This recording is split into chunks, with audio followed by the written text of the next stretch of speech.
Even the most thoughtful retirees, the ones who plan ahead and ask good questions, still find themselves wondering, is there a smarter way to do this? Jennie was one of those people.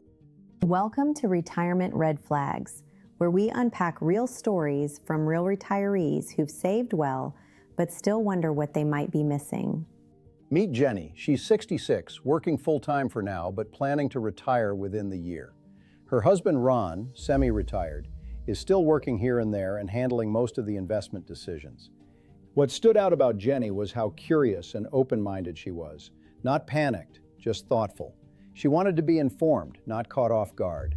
And what was weighing on her was this question: are we truly diversified?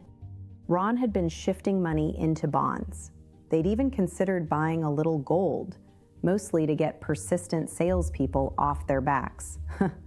But under it all, Jennie wasn't just asking about gold. She was wondering if their whole retirement setup was too exposed, too reliant on market-based accounts, and too vulnerable to rising taxes and healthcare costs. What made Jennie especially relatable? She's thoughtful, but she doesn't pretend to know all the jargon. At one point she joked, "My words are hard," when trying to explain Roth IRAs. And when it came to gold, she said, "I'm not taking a gold bar to Kroger." But she and Ron weren't passive either. Jennie had gone through the retirement checklist, and while she didn't have all the answers, she knew where the gaps were. She said, "I think we need to calculate our income needs better. We can't live on the edge of our income." That's when things started to click. Jennie started asking sharper questions. She learned how required minimum distributions, or RMDs, could lead to a surprise tax bill in just a few years, and how the senior tax deduction might quietly disappear by 2028, potentially adding thousands to their tax liability.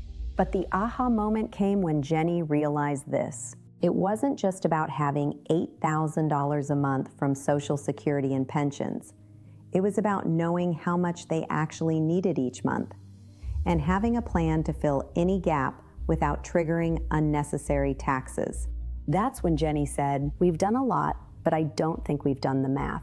That shift from "do we have enough" to "do we know how to use it wisely" is what changed the tone of the whole conversation. She wasn't overwhelmed anymore. She was focused.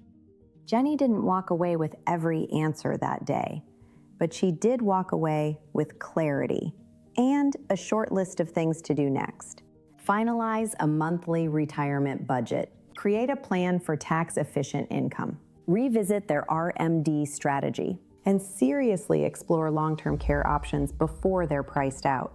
If you're listening to this and wondering where to begin, Jennie's story is a reminder. The biggest risk isn't always what you do. It's what you don't know to look for. And that's why we always recommend starting with the free retirement checklist. Even if you're not quite ready, it helps to know what red flags to look out for. Retirement's not about hitting a number.